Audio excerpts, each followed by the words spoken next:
Assalamualaikum warahmatullahi wabarakatuh. Kembali lagi di channel Radio Horor. Untuk kisah kali ini ada sebuah cerita yang ditulis oleh akun Twitter yang bernama @bristory. Dan untuk kisah yang akan saya bawakan kali ini yaitu kisah yang berjudul Selepas Jam Kerja. Sebelum kita masuk ke ceritanya, tekan dulu tombol like video ini dan jangan lupa juga tekan tombol subscribe dan aktifin juga lonceng notifikasinya agar kalian tidak ketinggalan cerita-cerita baru dari channel ini. Dan bagi teman-teman yang ingin baca langsung cerita ini, nanti silahkan saja kunjungi linknya yang akan saya sertakan di kolom deskripsi. Dan seperti apa untuk kisah kali ini? Langsung saja kita simak berikut ini.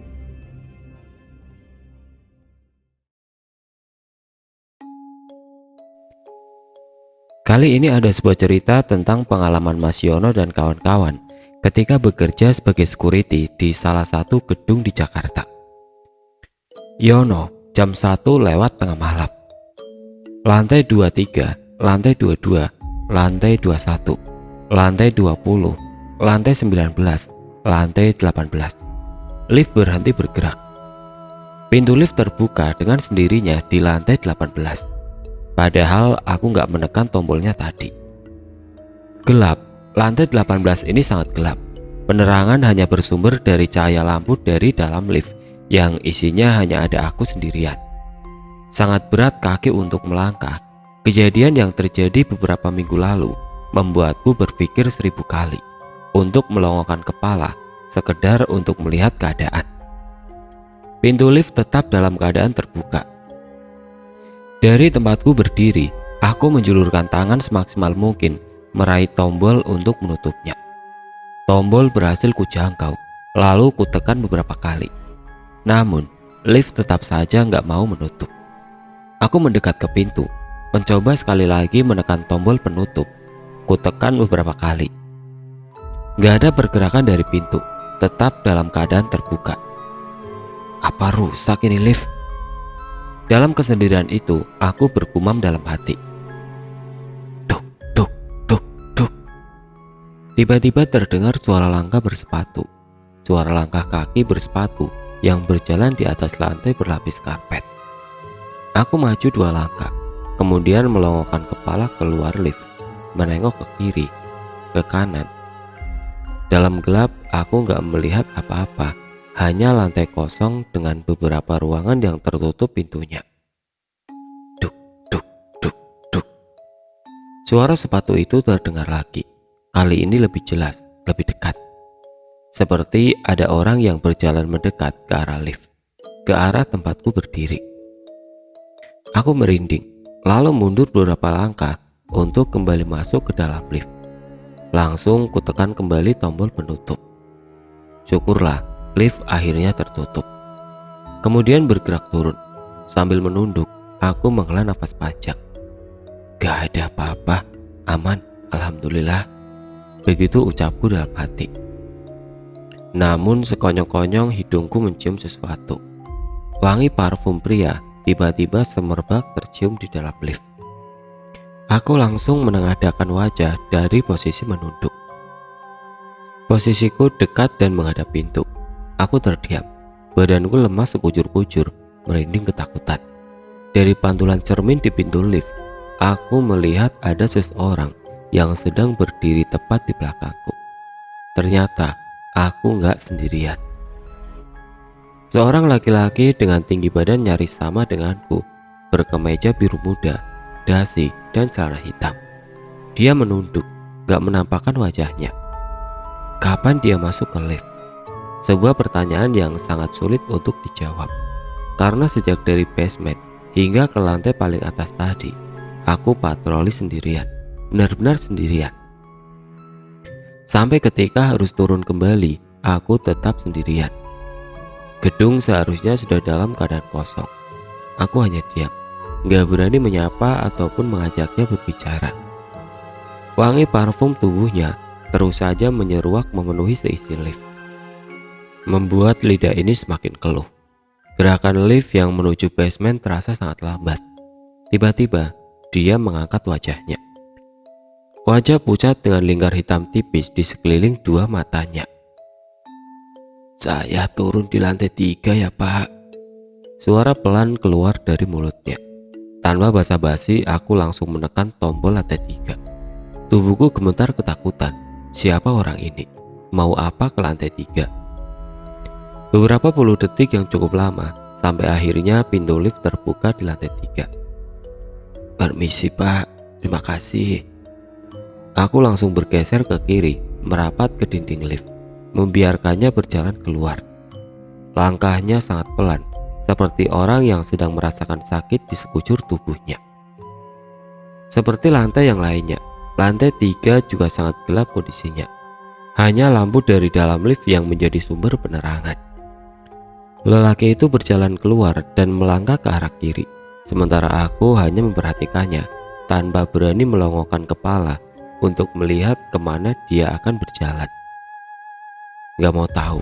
Dengan cepat aku menekan tombol penutup lift. Aku tekan dengan keras dan berulang-ulang, dengan harapan pintu segera tertutup. Ternyata enggak segampang itu. Pintu lift tetap terbuka selama beberapa puluh detik. Aku tetap bersandar di sisi kiri sambil terus menekan tombol. Gak berani melongok keluar. Duk, duk, duk. Tiba-tiba langkah itu terdengar lagi. Langkah yang mendekati lift. Aku ketakutan. Sambil terus menekan tombol penutup berulang-ulang, aku panik. Syukurlah pintu lift akhirnya menutup, kemudian bergerak ke bawah. Aku terduduk lemas, masih ketakutan. Pintu lift terbuka. Ngapain lu duduk di bawah, Yon? Lihat setan lagi ya? Ternyata Amir. Dia berdiri di depan lift sambil cengengesan. Ayo Mir, kita ke pos saja. Kami langsung bergegas berjalan menuju pos security yang letaknya ada di basement. Pada malam itu aku bersama Amir, Roni, dan Hamdan kebagian tugas jaga malam. Memang hanya 4 personil yang diwajibkan bekerja pada malam itu. Amir seharusnya berada di pos, memperhatikan monitor CCTV yang kameranya berada di nyaris setiap sudut gedung, dari basement sampai ke lantai paling atas. Hamdan dan Roni bertugas di pos jaga depan, memperhatikan lingkungan luar sekitar gedung. Malam itu aku sedang kebagian tugas berpatroli keliling bagian dalam. Lantai demi lantai, ruangan demi ruangan harus diperiksa semuanya. Patroli ini harus dilakukan dalam skala waktu tertentu. Amir adalah tim leader saat itu. Ruangan security berada di basement 1, ruangan yang gak terlalu besar dan berisi beberapa meja dan lemari, serta perlengkapan lainnya. Toilet berada di luar ruangan, tapi masih di basement juga. Di ruangan security terdapat beberapa monitor CCTV yang cukup besar. Lewat layar monitor itulah kami dapat melihat nyaris setiap sudut gedung lewat kamera CCTV yang tertancap di setiap sudut gedung juga. Nyaris nggak ada sudut yang nggak bisa kami monitor. Semuanya terlihat. Lo lihat apaan, Yon? Amir membuka omongan ketika kami sudah duduk di depan monitor. Lantai 18 lagi, Mir. Jawabku setelah sudah sedikit dapat mengatur nafas. Ada apa sih? Penasaran gua. Amir langsung menuju ke monitor komputer yang ada di hadapannya. Di monitor itu kami dapat melihat kembali rekaman CCTV yang terjadi beberapa waktu lalu sebelumnya. Pada layar monitor akhirnya terlihat gerak-gerikku, dimulai dari ketika aku masih berada di lift, yang kemudian lift berhenti di lantai 18. Seperti biasanya, nggak terlihat apa-apa. Pada layar monitor hanya terlihat aku berdiri sendirian, tapi sudah terlihat ketakutan. Ya, aku terlihat sendirian sampai ketika pintu lift terbuka dan ada Amir di luarnya. Nggak ada siapa-siapa lagi. Lelaki misterius itu nggak ketangkep kamera. Mana nggak ada apa-apa, Yon. Lo halusinasi aja kali. Amir memang baru beberapa minggu bertugas di gedung ini. Dia baru saja dipindah tugaskan dari gedung yang lain. Karena itulah dia mungkin belum pernah mengalami dan melihat hal-hal seram. Berbeda dengan aku, Hamdan dan Roni yang sudah cukup lama bekerja di gedung ini. Nanti jam 3 lo aja yang patroli ya, Mir. Gue di sini aja. Amir mengiyakan. Mundur ke belakang, beberapa bulan sebelumnya ada peristiwa aneh yang juga terjadi di lantai yang sama, yaitu lantai 18. Seperti biasanya, aku bekerja dengan tim yang sama, tetapi waktu itu Pak Warsan yang masih menjadi pemimpin regu. Malam itu aku kembali yang mendapat tugas untuk berpatroli di dalam gedung, memeriksa seluruh lantai dan ruangan, memperhatikan setiap sudutnya, memastikan apakah di dalam gedung masih ada orang atau enggak. Beberapa perusahaan yang berkantor di gedung ini memang seringkali ada karyawannya yang kadang bekerja sampai malam, sampai tengah malam malah. Tapi hanya sebagian kecil perusahaan aja, enggak semuanya. Kami para security gedung sudah sangat hafal perusahaan mana saja yang biasanya ada karyawan yang bekerja sampai larut malam. Dan di lantai mana saja kami sudah cukup hafal. Untuk patroli di dalam gedung biasanya hanya dilakukan oleh satu personil. Yang lain memantau memperhatikan lewat layar CCTV. Kami selalu memulai patroli dari lantai paling bawah, lalu menyusuri lantai demi lantai menggunakan lift, satu persatu hingga ke lantai yang paling atas. Setelah beres memeriksa sampai lantai atas, kami langsung turun kembali ke lantai bawah, selesai. Kalau pada salah satu lantai masih terlihat ada kegiatan, kami akan datang mengunjungi karyawan yang masih sedang bekerja itu, untuk sekedar bertegur sapa atau menawarkan bantuan yang sekiranya dapat dilakukan. Seperti pada malam itu, masih sekitar jam 10 ketika aku sedang patroli di lantai 7. Perusahaan yang ada di lantai ini termasuk perusahaan yang berkegiatan sampai malam, kadang sampai tengah malam. Aku pun menghampiri beberapa dari mereka yang masih terlihat bekerja. "Lembur lagi bos," sapa aku kepada mereka. "Wah Pak Yono, iya nih Pak, tapi sepertinya sebentar lagi kami pulang," jawab salah satu dari mereka. Aku cukup kenal dengan orang-orang ini. "Lanjut aja bos, saya juga mau lanjut patroli." Aku pun melanjutkan berkeliling gedung setelahnya. Patroli pada jam 10 itu keadaannya normal, gak ada yang aneh, termasuk lantai 18. Lantai 18 ini dihuni oleh satu perusahaan yang bergerak di bidang keuangan. Selama aku kerja di gedung ini, sangat jarang ada karyawan yang bekerja sampai larut malam. Paling malam hanya sampai jam 7 malam. Setelah itu lantai 18 sudah kosong melompok. Pada patroli malam yang pertama ini, jam 10, lantai 18 benar-benar sudah kosong. Ketika aku membuka lift, lantai itu sudah gelap gulita, sama seperti lantai-lantai lainnya yang sudah kosong. Tapi walaupun begitu, aku tetap harus memeriksa keadaan dan situasinya. Aku memperhatikan sekitar, mengintip ke dalam ruangan-ruangan melalui pintu kaca yang ada di depan, memeriksa toilet juga, dan seluruh ruangan lainnya. Lantai 18 benar-benar kosong, aman. Kemudian aku melanjutkan memeriksa lantai selanjutnya sampai selesai. Patroli berikutnya akan dilakukan pada jam 1 tengah malam nanti. "Yon, sudah jam 1 nih, kamu keliling lagi ke dalam." Suara Pak Warsan mengagetkanku yang sedang duduk memperhatikan monitor CCTV. "Oh iya Pak, siap." Ternyata sudah jam 1. Aku harus melaksanakan patroli malam yang kedua. Seperti biasa, dimulai dari lantai yang paling bawah dulu, kemudian memeriksa satu persatu lantai gedung sampai ke lantai yang paling atas. Untuk patroli sesi 2 ini biasanya dapat dilakukan dengan cepat, karena seharusnya gedung sudah dalam keadaan kosong. Namun harus dilakukan dengan lebih hati-hati, karena biasanya pelaku kejahatan bergerak di saat tengah malam ini. Tapi pada jam-jam ini juga kami harus siap mental dan nyali, karena biasanya juga ada penghuni gedung yang bergentayangan, seringkali selepas jam kerja. Aku susuri lantai demi lantai, memeriksa setiap sudutnya, memperhatikan setiap ruangannya. Gak ada hal mencurigakan, hingga akhirnya aku mencapai lantai yang paling atas, syukurlah. Setelah selesai di lantai paling atas, aku masuk lift untuk langsung meluncur turun ke basement. Pintu lift tertutup, lift bergerak turun. Lantai 23, lantai 22, lantai 21, lantai 20, 19, 18. Tiba-tiba pintu lift terbuka. Padahal aku gak menekan tombol lantai 18 sebelumnya. Ketika lift sudah terbuka penuh, ternyata aku melihat pemandangan yang cukup aneh. Aku terkejut, kaget. Aku tetap berdiri diam di dalam lift untuk beberapa saat, masih menerka-nerka ada apa gerangan.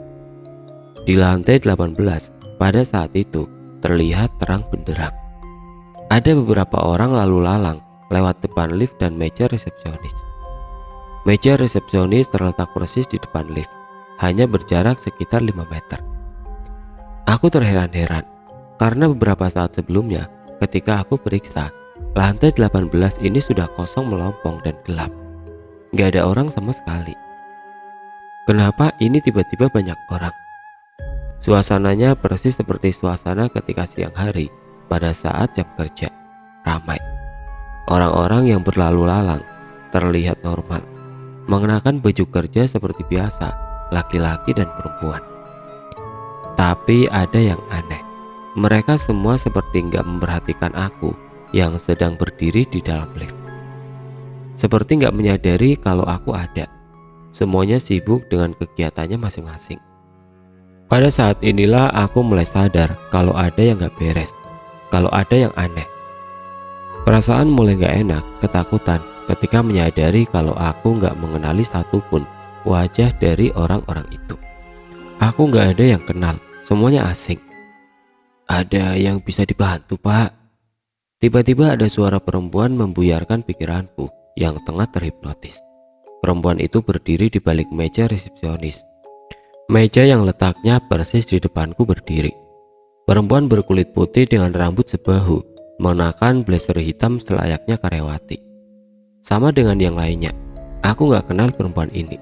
Aku gak pernah melihat sebelumnya di gedung ini. Perempuan ini cukup cantik dan menarik, tapi wajahnya terlihat pucat tanpa ekspresi. Aku langsung merapatkan tubuh ke sisi kiri lift, mencoba bersembunyi dari pandangan resepsionis itu. Aku menekan tombol penutup pintu berkali-kali, panik. Syukurlah pintu lift akhirnya tertutup, tapi lift gak bergerak turun, tetap di lantai 18. Beberapa puluh detik keadaannya tetap seperti itu. Pintu tertutup, tetapi lift gak bergerak, tetap pada tempatnya. Tiba-tiba pintu lift terbuka lagi, masih di lantai 18. Tapi keadaannya sudah beda. Keadaan lantai 18 sudah gelap gulita. Gak ada orang lagi terlihat berlalu lalang lagi. Gak ada lagi perempuan yang berada di belakang meja resepsionis. Sepi, hening, gelap. Aku gak berani melongokkan kepala keluar untuk melihat keadaan. Aku ketakutan. Tiba-tiba, sayup-sayup aku mendengar sesuatu. Duk, duk, duk, duk. Ada suara langkah kaki yang mendekat ke arah lift. Aku langsung menekan tombol penutup berkali-kali dengan harapan lift segera tertutup. Aku kembali panik. Lift belum juga tertutup ketika suara langkah kaki itu kembali terdengar dan semakin dekat kedengarannya. Duk, duk, duk, duk. Tapi syukurlah, akhirnya pintu lift mulai tertutup. Namun ketika pintu belum benar-benar tertutup, tiba-tiba aku melihat sesosok yang muncul dari arah kiri dan berhenti dan berdiri tepat di depan lift. Sosok itu seperti hendak masuk, tetapi pintu lift sudah keburu aku tutup. Sosok yang gak terlalu jelas aku melihatnya karena suasana sangat gelap. Dan juga hanya beberapa detik karena pintu lift sudah keburu tertutup. Aku kembali mengucap syukur karena setelah itu lift mulai bergerak turun. Yono, Ham dan Pak Warsan pada suatu malam di sekitar jam 12. Waktu itu aku, Pak Warsan, sedang duduk memperhatikan monitor CCTV di ruangan security. Sedangkan Hamdan kebagian tugas berkeliling patroli gedung. Personil yang lainnya berjaga di sekitar bagian luar. Seperti malam-malam biasanya, kami melaksanakan tugas dengan pola dan jadwal yang sama. Saat itu melalui layar monitor CCTV, aku memperhatikan gerak-gerik Hamdan dan rekan-rekan lainnya yang tengah berpatroli. Tiba-tiba layar monitor CCTV ada yang mati. Pada layar monitor hanya terlihat hitam dan gelap saja. Kamera yang mati adalah kamera CCTV yang berada di lantai 10. Kamera yang letaknya di atas sudut ruangan resepsionis. Kamera ini menghadap ke pintu lift. Aku langsung menghubungi Hamdan menggunakan radio panggil. Hamdan, tolong monitor ke lantai 10 ya. CCTV yang depan meja resepsionis mati, tolong diperiksa. Monitor Yon, langsung menuju ke TKP. Begitu balas Hamdan. Aku lalu mengikuti langkah Hamdan yang sedang berjalan menuju lantai 10, memperhatikan melalui CCTV. Layar monitor masih gelap, masih mati, belum terlihat apa-apa. Enggak beberapa lama kemudian, ada suara Hamdan di radio panggil. Yon, gua udah di TKP nih, masih mati kameranya. Masih Dan, coba periksa, takut ada kabel yang putus. Oke Yon, jawab Hamdan. Beberapa detik kemudian layar monitor tiba-tiba kembali menyala. Terlihat gambarnya. Pada layar monitor terlihat wajah Hamdan yang sedang mengutak-atik kamera CCTV. Wajahnya cukup dekat dengan kamera. Tapi ada yang aneh ketika aku lihat layar monitor itu.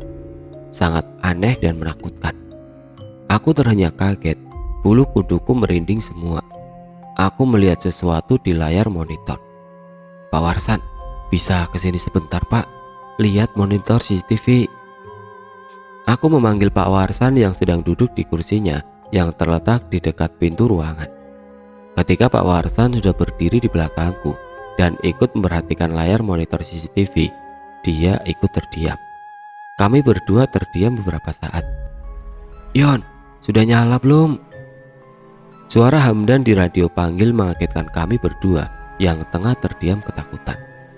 Pak Warsan mengambil alih radio panggil yang ada di tanganku. Dan kamera sudah nyala lagi, kamu langsung turun aja. Tapi jangan lewat lift, lewat tangga darurat. Jangan tanya kenapa, kamu harus lewat lift. Begitu kata Pak Warsan. Oh, oke Pak, monitor, jawab Hamdan. Wajah Hamdan langsung berubah mimik menjadi ketakutan. Kemudian berjalan cepat-cepat menuju tangga darurat. Sepertinya dia mengerti akan situasi yang tengah terjadi.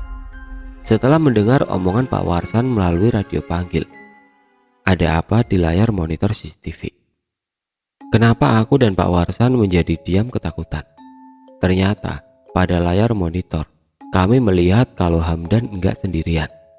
Di belakangnya ada sosok yang berdiri diam memperhatikan Hamdan yang tengah mencoba memperbaiki kamera CCTV. Sosok itu berdiri cukup dekat dengan Hamdan, hanya berjarak sekitar 3 meter. Kenapa Pak Warsan menyuruh Hamdan menggunakan tangga darurat dan nggak boleh menggunakan lift? Karena kalau Hamdan menggunakan lift, dia akan berpapasan dan langsung berhadapan dengan sosok itu. Sosok laki-laki berpakaian normal selayaknya karyawan kantor.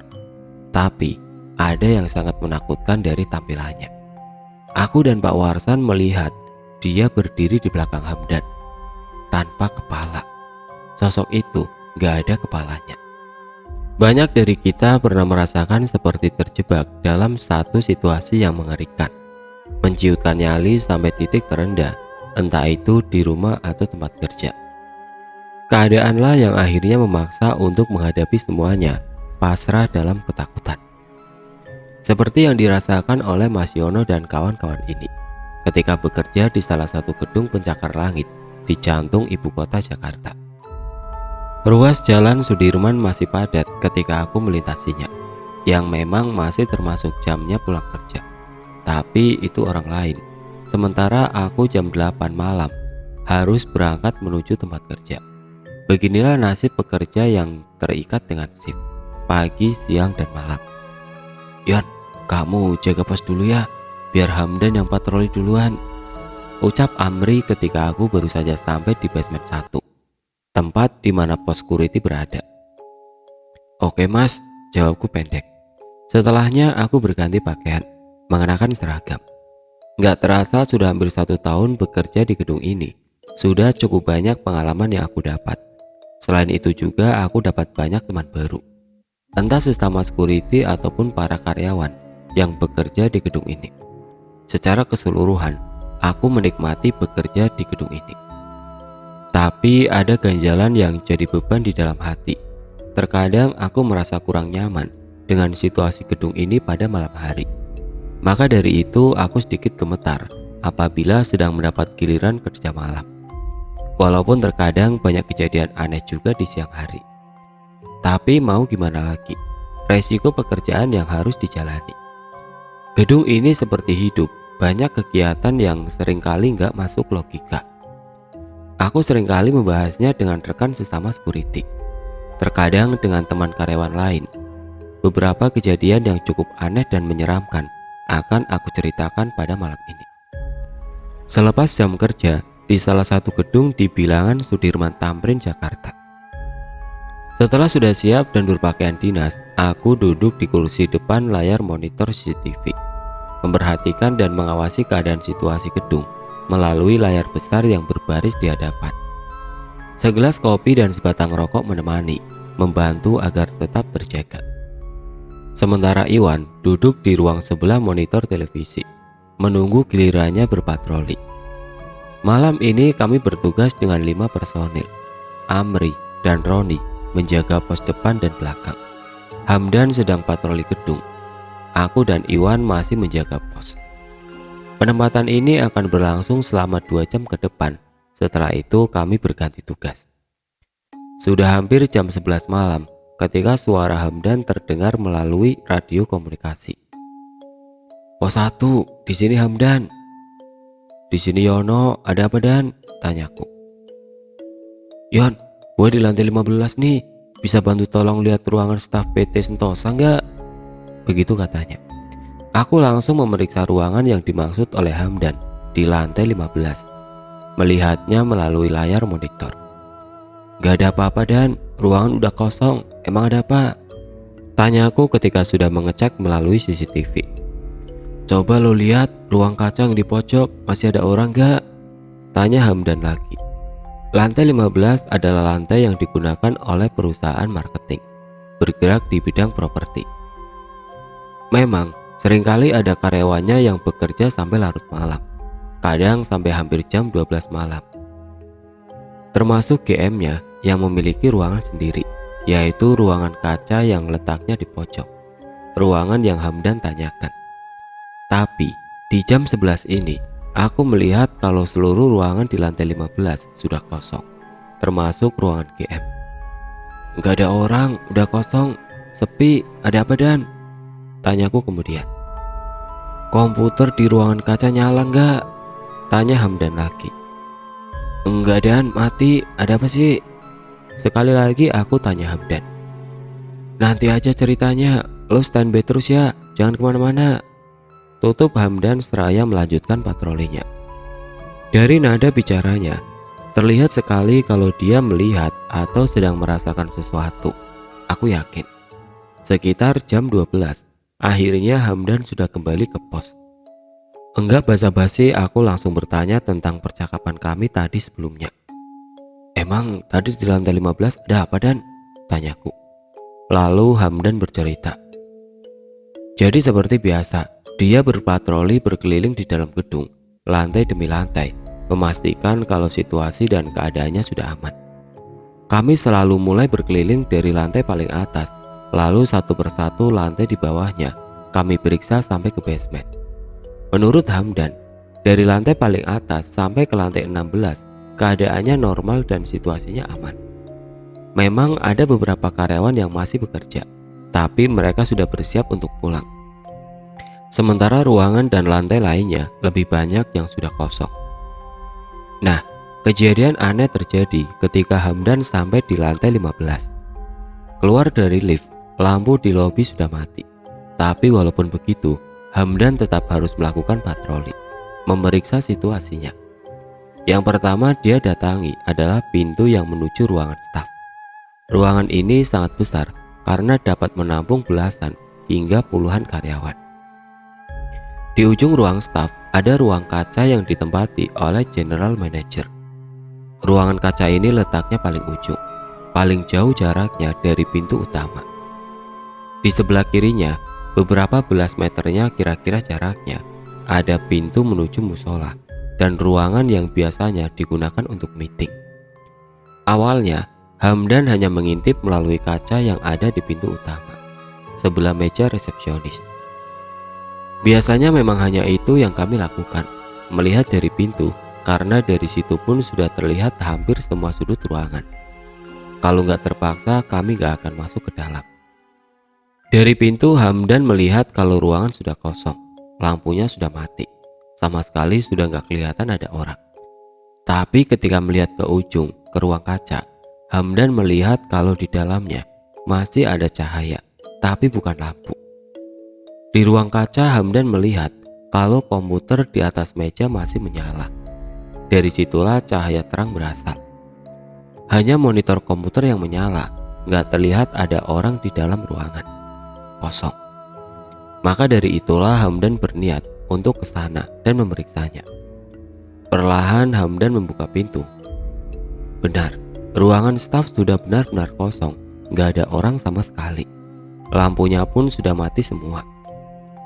Cahaya hanya bersumber dari lampu di resepsionis depan dan sedikit cahaya dari luar gedung. Tapi itu sudah cukup buat Hamdan untuk melihat keadaan. Di tangannya pun ia memegang lampu senter yang bisa digunakan bila perlu. Sepi, hening, gak ada pikiran apa-apa. Hamdan melangkah menuju ruangan kaca. Duk, duk, duk. Hanya suara langkah kakinya saja yang terdengar, selebihnya sepi. Tapi entah di langkah keberapa, Hamdan berhenti ketika melihat ada seseorang yang tiba-tiba muncul dari pintu menuju ruang meeting dan musola.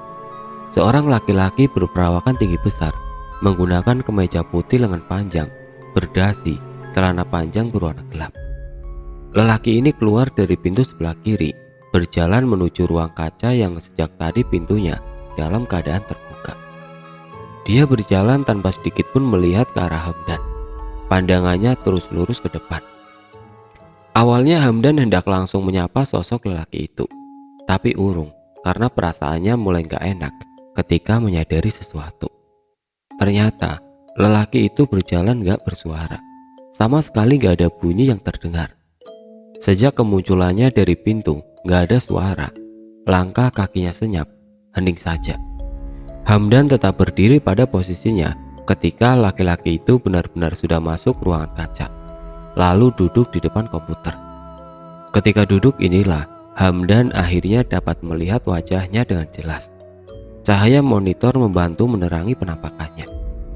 Jarak dari tempat Hamdan berdiri ke ruangan kaca tempat laki-laki itu berada hanya sekitar belasan meter. Cukup dekat untuk dapat melihat dengan jelas wajah masing-masing ketika bertatapan. Pada saat inilah Hamdan semakin merasa ada yang gak beres. Ketika melihat laki-laki itu perlahan mulai memandang ke arahnya, yang masih saja diam berdiri. Pintu ruangan yang terbuka menjadikan tatapan mereka jadi enggak berpenghalang. Dia menatap dengan tajam dengan sorot mata yang mulai mengerikan. Memperhatikan Hamdan yang masih berdiri di dalam gelap. Hamdan benar-benar mengurungkan niat untuk menyapa. Malahan perlahan mundur menjauh menuju pintu utama di belakangnya. Hamdan ketakutan. Sementara laki-laki itu terus menatap dengan garis lengkung senyum mulai menghiasi wajah seramnya. Kemudian Hamdan lari keluar ruangan. Setelah sudah di luar, di sebelah meja resepsionis, saat itulah Hamdan menghubungiku yang sedang berada di pos security, menanyakan tentang keadaan lantai 15 dan ruangan kaca melalui monitor CCTV. Jawabannya sudah diketahui di awal tadi. Aku nggak melihat apa-apa. Lantai 15 sudah kosong, termasuk ruangan kacanya. Tapi belum selesai.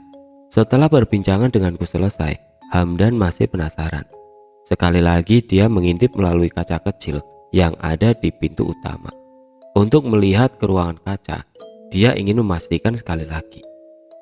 Ternyata sosok lelaki itu masih ada, masih duduk di depan monitor komputer.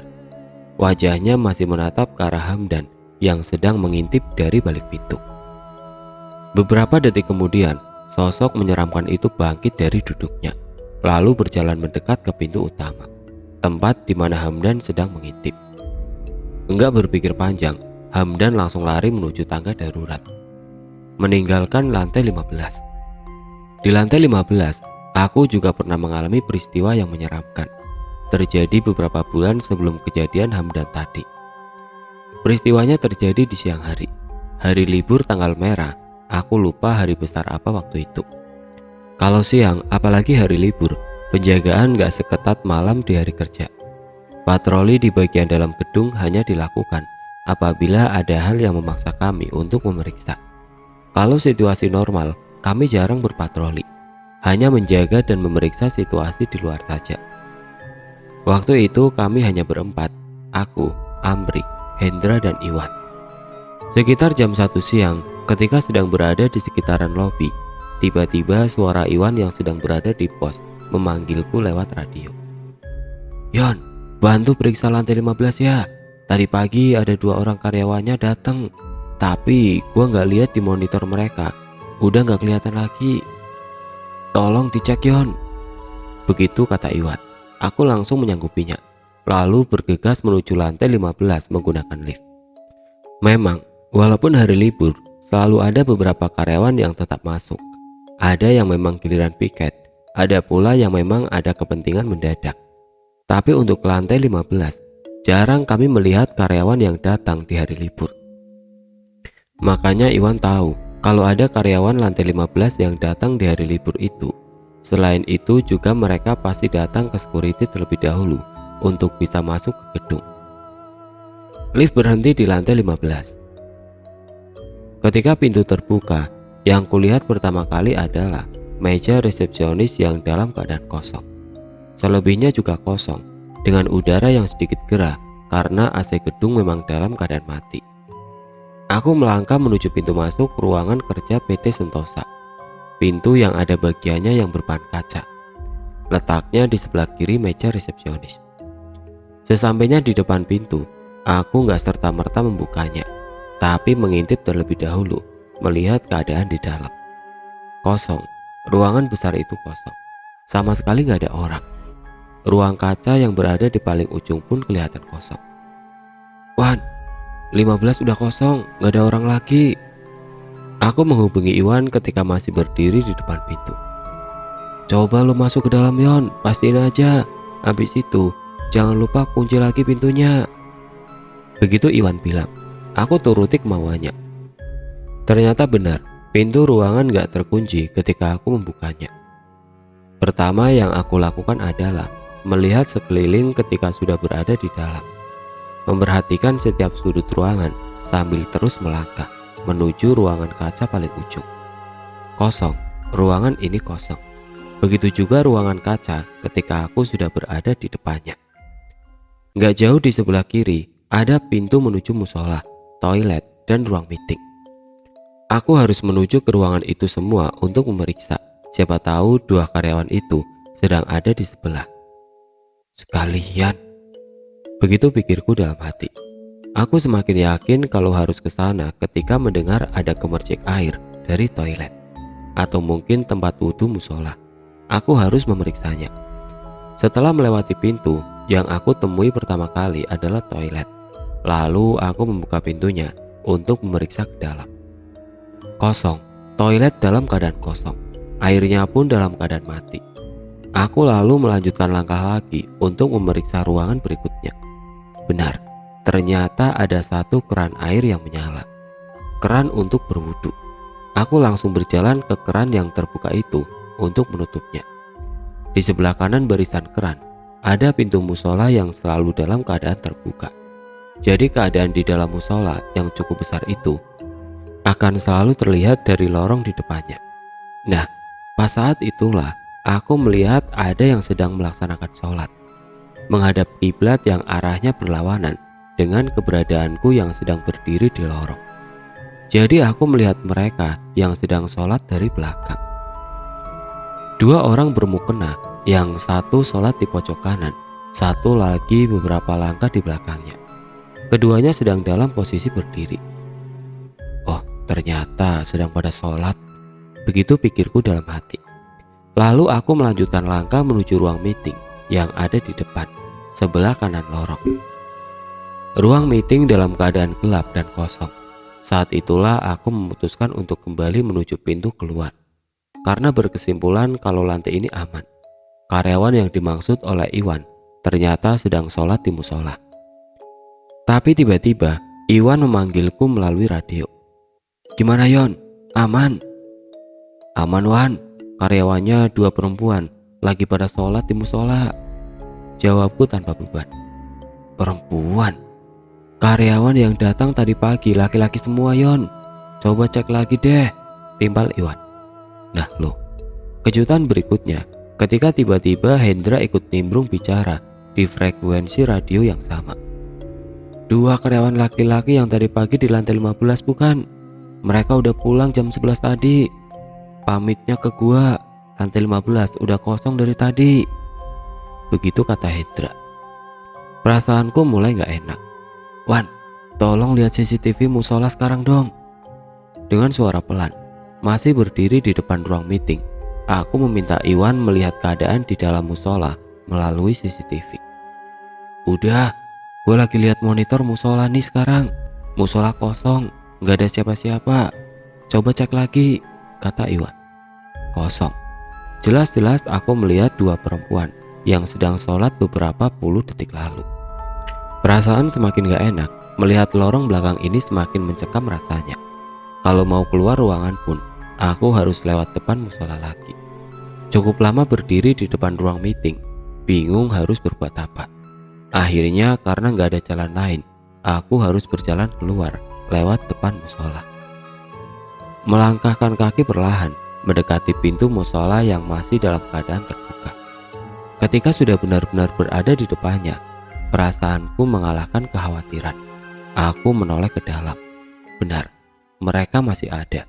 2 perempuan bermukena berada di dalam musola. Tapi kali ini posisinya sudah berubah. Yang satu masih berdiri di tempat yang sama, yang satu lagi duduk di sampingnya. Tapi keduanya menghadap ke arahku yang sedang berdiri di depan pintu. Mereka gak lagi membelakangiku. Keduanya menatap dengan tatapan kosong, pucat, tapi tersenyum. Beberapa detik aku terdiam seperti terhipnotis. Detik berikutnya, aku mulai melangkahkan kaki dengan cepat menuju pintu keluar ketakutan. Sesampainya di luar, langsung mengunci pintu lalu lari ke tangga darurat, meninggalkan lantai 15. Begitulah kisah seram yang dialami oleh Mas Yono dan kawan-kawannya. Masih banyak kisah menarik yang bisa mereka ceritakan. Tapi nanti saja, kapan-kapan dilanjut lagi.